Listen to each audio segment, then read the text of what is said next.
नमस्कार मित्रांनो, मोहक मराठी कथा या यूट्यूब चॅनलवर आपले मनपूर्वक स्वागत आहे. यात तुम्हाला नवनवीन कथा ऐकायला मिळतील. जर तुम्हाला मी सांगितलेल्या कथा आवडत असतील तर माझ्या कथांना लाईक आणि सबस्क्राईब करा आणि नवनवीन कथांचा आनंद घ्या. तर मागच्या भागात आपण पाहिले की कशा प्रकारे श्वेताची दीक्षा पूर्ण झाली आणि श्वेता सुदेशची मस्ती सुद्धा आपण पाहिली. तर आता बघूया पुढे काय होते. सुरू करतोय संततीचा मोह भाग 4. मॅडम मॅडम, तो आवाज एका महिलेचा होता. मला चांगली झोप लागली होती. झोपेमध्ये माझी नाईटी वर सरकली होती, ज्यामुळे माझ्या मांसल मांड्या दिसत होत्या. मी नाईटी खाली सरकवली आणि अंतरावरून उठले.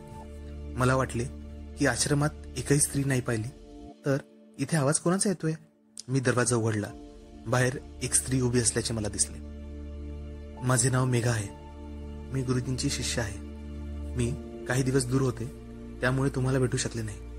मी कालच आश्रमात परत आली. मी मेघाकडे लक्षपूर्वक पाहिलं. सुमारे 35 वर्षाची असावी. तिचा रंग थोडा सावळा, बांधा थोडा जाड. तिच्या चेहऱ्यावर मोठे स्मित, मोठे स्तन, मोठे नितंब. मेघानेही आश्रमाचेच कपडे घातले होते. मी तिला आत बोलवले. तुम्हाला इथे पाहून मला खूपच आनंद वाटला. मला वाटले की मी एकमेव स्त्री आहे. तुम्ही आल्या, आता मला सोबत झाली, असे मी तिला म्हटले. मेघा, मॅडम, इथे कोणी स्त्री पुरुष असा भेदभाव करत नाही. गुरुजी आपल्या सर्व शिष्यांना एक मानतात, त्यामुळे त्याची काळजी करू नका. जय लिंगा महाराज, जय लिंगा महाराज. मी आश्रमाच्या मंत्राचा उच्चार केला. मग मी मेघाला सांगितले की मी बाथरूमला जाऊन येते. जेव्हा मी बाथरूम मधून परत आले तेव्हा मेघा माझा बेड दुरुस्त करताना आणि खोली साफ करताना मी तिला पाहिले. मेघा, मॅडम, तुम्ही लवकर तयार व्हा. 6:30 वाजता गुरुजी समोर हजर व्हायचे आहे. हे तुमचे सॅनिटाईज केलेले अंडर गार्मेंट्स आहे. नितीने मला सांगितले की हे कपडे वाळवले आहे, हे मॅडमला नेऊन द्या. Thank you so much Megha. काल संध्याकाळी मी आश्रमाच्या माणसांसमोर ब्रा पॅन्टी शिवाय होते. कल्पना कर की माझे काय झाले असेल. आणि या घट्ट ब्लाऊजने तर माझी प्रॉब्लेम आणखीनच वाढवली. असे म्हणत मी माझ्या ब्लाऊजकडे बोट दाखवले. मेघा हसली. मेघा, हो, सुदेश सांगत होता की तुमचे कबूतर यात मावत नाही म्हणून. मी गप्पच राहिले. या आश्रमात प्रत्येकाला माझ्याविषयी सर्व काही माहीत आहे. तुम्ही कोणाला काही सांगितल्यास संपूर्ण आश्रमाला कळते. मी खाली वाकून टॉवेल उचलला तेव्हा त्याने जे पाहिले होते तेही सुदेशने सर्वांना सांगितले असेल का, असा प्रश्न मला पडू लागला. मॅडम, काळजी करू नका. गुरुजींची परमिशन घ्या, मग मी तुम्हाला मदत करेन. ब्लाऊज बदलण्यासाठी सुद्धा गुरुजींना त्रास देण्याची गरज आहे का. मेघा, होय मॅडम. आश्रमांच्या नियमानुसार सर्व काही गुरुजींनाच सांगावे लागते, मग ते आपल्या कपड्यांबद्दल असो किंवा इतर काही. मग मी मेघाला ब्लाऊज घालून दाखवला की वरच्या 2 हुक कशा लागत नाही ते, आणि काल संध्याकाळी मला अशाच ब्लाऊजने आश्रमात कसे राहावे लागले ते. मेघा, मॅडम, तुम्ही हुक शिवाय खूप आकर्षक दिसताय. ब्रा नसतानाही तुमचे स्तन किती घट्ट उभे राहतात. मला लाज वाटली, पण तिचे बोलणेही आवडले. माझा पती मला नेहमी म्हणायचा की तुझे स्तन किती उठलेले दिसतात. मग मी मेघाकडे पाठ फिरवली आणि ब्रा घालायला सुरुवात केली. कालची एकच संध्याकाळ गेली असली तरी मला असे वाटत होते की मी किती दिवसानंतर ब्रा घालत आहे. मला ब्रा घालून खूप आराम वाटला. मी पटकन पॅन्टी घातली, पेटीकोट आणि साडी घातली. जेव्हा मला माझे अंडर गार्मेंट्स परत मिळाले तेव्हा मला खूप छान वाटले. अन्यथा कपडे घातले असून सुद्धा मला असुरक्षित वाटत होते. मग आम्ही खोली बंद केली आणि गुरुजींना भेटायला गेलो. मेघा माझ्या पुढे चालत होती. एक स्त्री असून सुद्धा तिच्या हालणाऱ्या नितंबाकडे माझे लक्ष जात होते. मी तिला पाहत होते. तिचा चेहरा, तिचे स्तन, तिचे नितंब सर्व गोलमटल होते, पण तरी ती खूप चपळ होती. मला तिच्या समोर चालायला जास्त वेगाने चालावे लागत होते. गुरुजी ध्यान बघणं बसले होते. त्यावेळी तिथे कोणीच नव्हते. मला पाहिल्यावर ते हसले. मग असे काहीतरी घडले की जे मी यापूर्वी कधीच पाहिले नव्हते. मेघा, गुरुजी, माझी एक समस्या आहे. गुरुजी, काय झालं. मेघा, गुरुजी, काल रात्री मला पाठीत खूप वेदना झाल्या. आता वेदना तर कमी आहे, पण अजूनही थोडा त्रास होतोय. गुरुजी, काही मसल्स खेचले गेले असतील. इकडे ये, मी बघतो. गुरुजी जमिनीवर बसले होते. आम्ही एकमेकांपासून काही फूट अंतरावर होतो. मेघा गुरुजींकडे गेली आणि त्यांच्या समोर उभी राहिली. म्हणजे इतक्या जवळ की तिची योनी काही इंच अंतरावर गुरुजींच्या डोळ्यासमोर होती. मग ती मागे माझ्याकडे वळली. आता तिच्या मोठ्या नितंबांनी गुरुजींच्या चेहऱ्यांना जवळजवळ स्पर्शच केला होता.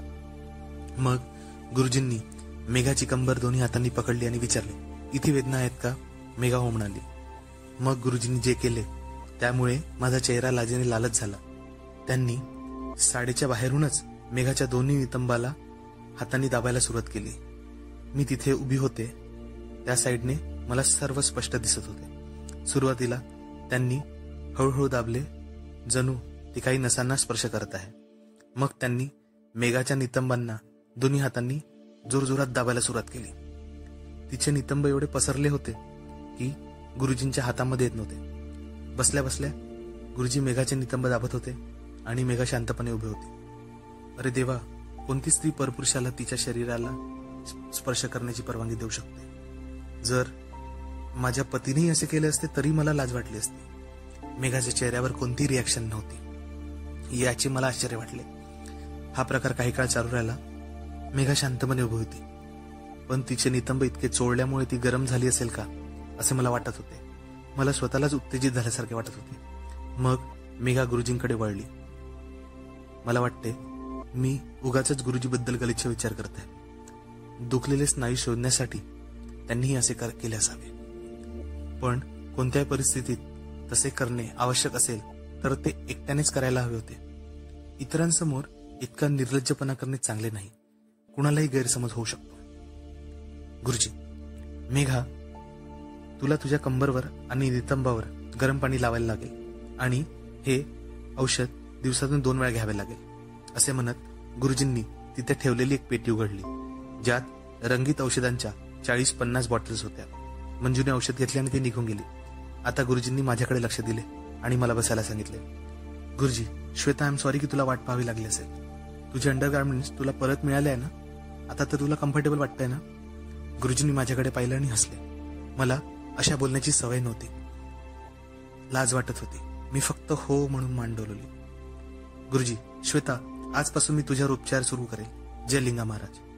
मी पण जय लिंगा महाराज म्हटले. गुरुजी, तुम्ही पाठवलेले औषध मला गुरुमातेने दिले आहे आणि तुम्ही सांगितल्यानुसार मी ते लावले होते. मला रोज सकाळी असेच क्रीम लावायची आहे आणि सकाळी आंघोळ करायची आहे. श्वेता, तुझ्या मॅरिड लाईफच्या काही गोष्टी मला जाणून घ्यायच्या आहे. कृपया लाजू नकोस आणि काही लपू नकोस. मन मोकळे ठेव. गुरुजी माझ्याकडे पाहून बोलले. तुझ्या मनात कोणताही प्रश्न असला तर मला विचार. तुझी समस्या अशी आहे की जर तू उघडपणे नाही बोललीस तर त्यावर योग्य ट्रीटमेंट होणार नाही. मी पुन्हा होकारार्थी मान वळवली. गुरुजी, आत्ता मी अंडर गार्मेंट्स बद्दल बोललो तेव्हा लक्षात आले की तू ओशाळली होतीस. असे का श्वेता? या सर्व नॅचरल आणि सामान्य गोष्टी आहेत. हे समजल्याशिवाय तुझी दीक्षा अपूर्णच राहील. जसे तुम्ही ब्रा पॅन्टी घालता त्याचप्रमाणे मी कपड्याच्या खाली अंडरवेअर घातली आहे. तूच सांग श्वेता, त्यात एवढं लाज वाटण्यासारखं काय आहे? होय गुरुजी, काही नाही. गुरुजी, ठीक आहे. मला सांग, तुम्ही आठवड्यातून किती दिवस सेक्स करता? जवळजवळ 2दा गुरुजी. तुम्हाला सेक्समुळे पूर्ण समाधान मिळते का? मी होकारार्थी मान हलवली. गुरुजी, तुम्हाला सेक्स करताना पूर्ण उत्तेजना वाटते की तुम्हाला असं वाटते की आणखी खूप वेळ करावे किंवा वेगळ्या पद्धतीने करावे किंवा आणखी काही? नाही गुरुजी, मला असे कधीच वाटले नाही. गुरुजी, ठीक आहे. म्हणजे सर्व काही नॉर्मल आहे. आणि तुझे पिरियड्स नियमितपणे येतात? श्वेता, तुम्ही दिवसातून किती वेळा सेक्स करता? एकदा की एकपेक्षा जास्त वेळ? पुरुषांसमोर अशी उत्तरे देताना मी आधीच घाबरून गेले होते. आता तर माझा चेहरा संपूर्ण लाल झाला होता. लग्नानंतर काही महिने 2दा, आता फक्त एकदाच. श्वेता, जेव्हा लग्नाच्या सुरुवातीच्या दिवसात जेव्हा तू 2 वेळा सेक्स करायची तेव्हा तुझ्या योनीतून 2 वेळा वीर्य निघालं का? आणि दोन्ही वेळा एकाच प्रमाणात निघालं का? किंवा कधी जास्त तर कधी कमी असं निघालं? म्हटलं हो, 2दा झालं. पण कधी कधी असं होत होतं की माझ्या नवऱ्याला 2 वेळा वीर्यपतन व्हायचं आणि मला फक्त एकदाच व्हायचं. गुरुजी, म्हणजे तू जास्त प्रमाणात स्खलन करत होतीस की कमी प्रमाणात? नाही, जास्त नाही. म्हणजे अशा पर्सनल गोष्टी सांगत असताना माझ्या तोंडातून आवाजच निघत नव्हता.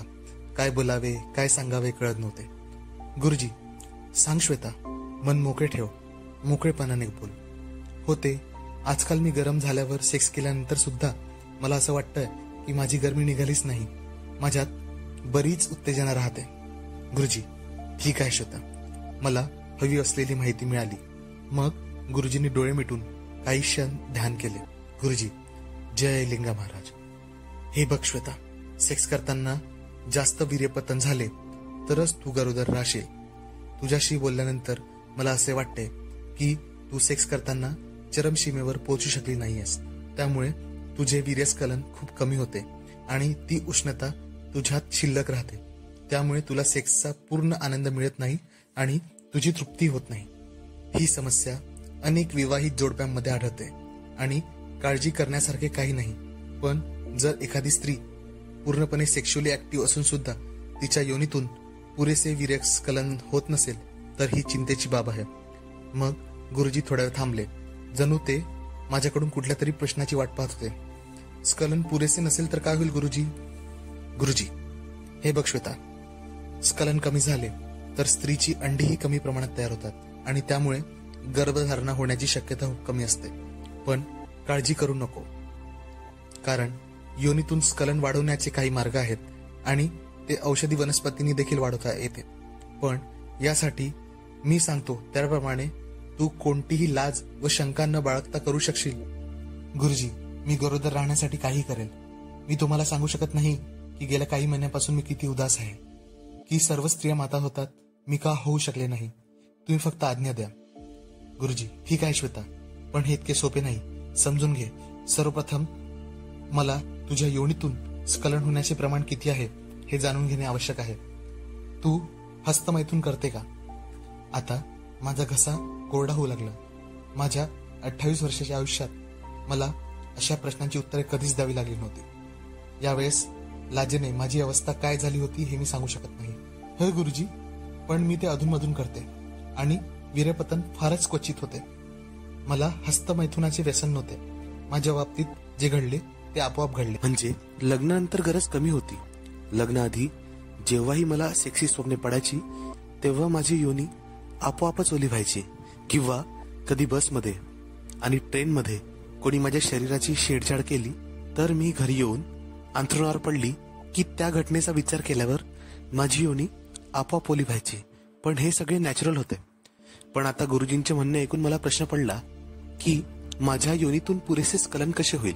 रिकाम्या पलंगावर पडून सेक्सी आणि कामुक गोष्टींचा विचार करणे शक्य होणार नाही आणि माझा नवराही इथे नाही, तर मग मी पूर्णपणे उत्तेजित कशी होईल. गुरुजी, श्वेता, मला तुझ्या योनीतून किती स्खलन होते आहे हे जाणून घ्यावे लागेल. त्या आधारावरच पुढील उपचार केले जातील. पण गुरुजी, माझ्या नवऱ्याशिवाय कसं होईल? मी हे इतर कोणत्याही पुरुषांसोबत करू शकणार नाही. गुरुजी, श्वेता, मला कळत नाही की तू हा सगळा विचार काय करतेस. तुला काय वाटले की मी तुला दुसऱ्यांबरोबर झोपायला सांगेल? मला माहित आहे की तू एक गृहिणी आहेस आणि तुझ्या पण काही मर्यादा आहेत. गुरुजीच्या बोलण्याने मी सुटकेचा निश्वास सोडला.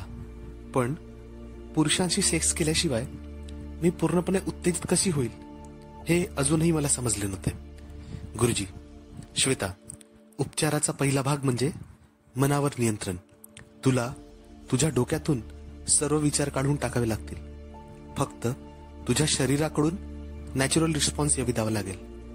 याचा अर्थ तुम्ही कुठे जात आहात, कुणासोबत आहात याकडे लक्ष देऊ नका. मी तुम्हाला जी सिच्युएशन देईल त्या सिच्युएशनला एकदम नॅचरल पद्धतीने समोर जा. आपल्या मेंदूवर नियंत्रण ठेव आणि फक्त शरीराने रिस्पॉन्स दे. हाच उपचाराचा भाग आहे. त्यानंतर तुला काळजी करण्याची गरज नाही. मी होकारार्थी मान हलवली, पण काय करावं तेच समजत नव्हतं.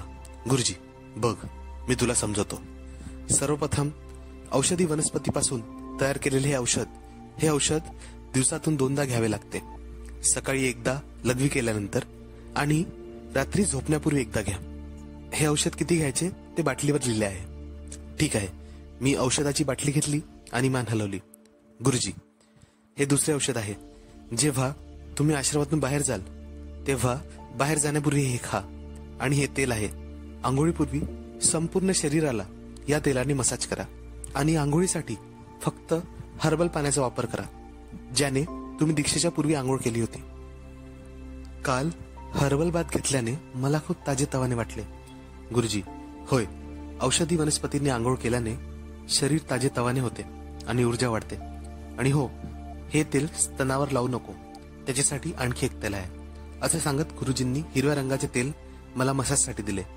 पण गुरुजीच्या तोंडातून स्तनांना मसाज करण्यासारखे शब्द ऐकून माझ्या ब्राच्या आत असलेले निप्पल आणखी ताट आणि कडक झाले. तेव्हा मला गुरुमातेने दिलेल्या क्रीमची पण आठवण झाली. श्वेता, गुरुजी, मला गुरुमातेने क्रीम दिली आहे. गुरुजी, तुमच्या गुरुमातेने सांगितल्याप्रमाणे दररोज झोपण्यापूर्वी संपूर्ण शरीरावर ती क्रीम लावावी. गुरुजी. श्वेता, राजन तुम्हाला तेलाच्या मसाजबद्दल सांगतील. कदाचित तुम्ही त्याच्याशी बोललेच नसाल, कारण तो खूप बिझी आहे. तो आश्रमात जेवण बनवतो. हो गुरुजी, काल जेव्हा तुम्ही त्याची ओळख करून दिली तेव्हा मी त्याला पाहिले, पण आमचे बोलणे काही अजून झाले नाही. गुरुजी, बरं, तुम्हाला औषधे समजावून सांगितली आहे. आता मनाच्या नियंत्रणाबद्दल बोलूया, म्हणजे माइंड कंट्रोल. गुरुजी. श्वेता, उपचाराचा पहिला भाग म्हणजे माइंड कंट्रोल. सेक्सचा आनंद घेण्यासाठी उत्तेजना केवळ पायांच्या मधात नव्हे तर 2 कानाच्या मधातही असली पाहिजे. जोपर्यंत तुझे मन उत्तेजित होत नाही तोपर्यंत कोणताही यौनांग उत्तेजित होणार नाही. तुम्हाला तुमच्या मनातून सर्व काही काढून टाकावे लागेल आणि तुमच्या शरीराला नॅचरली रिस्पॉन्स द्यावा लागेल. म्हणजे तुम्ही कुठे आहात, कोणासोबत आहात याकडे लक्ष देऊ नका. मी तुम्हाला जी सिच्युएशन देतो ती एकदम नॉर्मल पद्धतीने घ्या. तुम्हाला तुमच्या मनावर नियंत्रण ठेवावं लागेल आणि नॅचरली रिस्पॉन्स द्यावा लागेल. हा उपचाराचा एक भाग आहे. काळजी करण्याची गरज नाही. मी हो असे म्हणून मान डोलवली, पण काय करायचे ते कळले नव्हते. गुरुजी. श्वेता, हे बघ, हे भिजत टाकणारे पॅड आहे.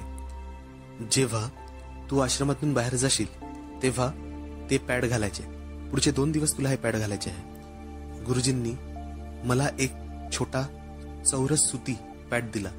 ते कसे घालायचे मला माहित नव्हते.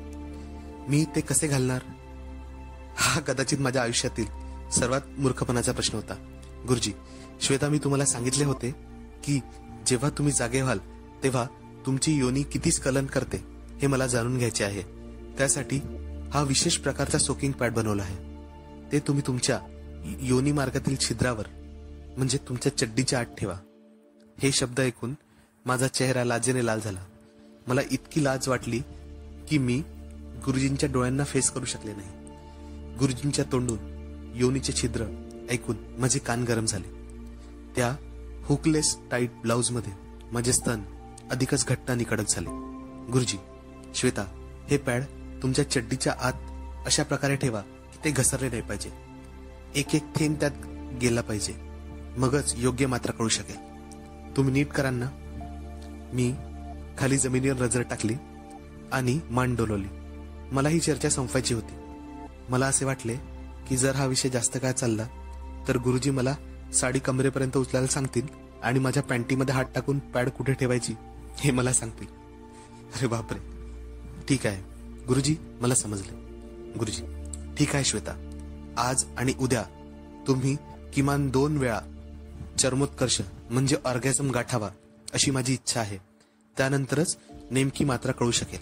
लक्षात ठेवा, तुम्हाला एखादी सिच्युएशन खूप विचित्र किंवा अश्लील किंवा अपमानास्पद वाटू शकते, परंतु हा सर्व उपचाराचाच एक भाग असेल.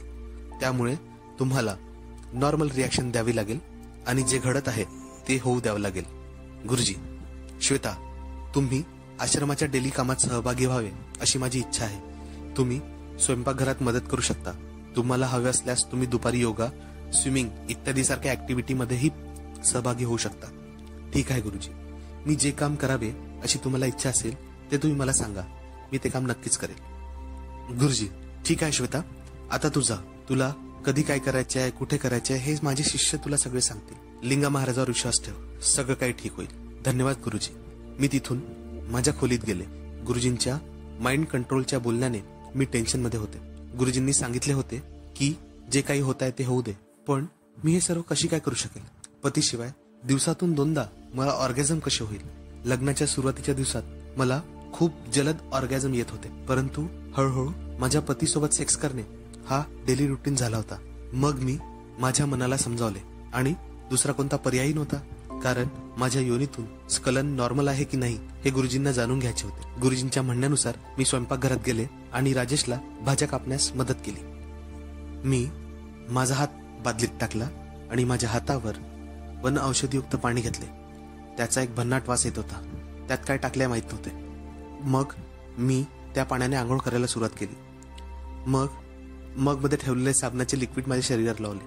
मग मी लिंग पकडले. मी माझ्या डाव्या गालावर लिंग ठेवले.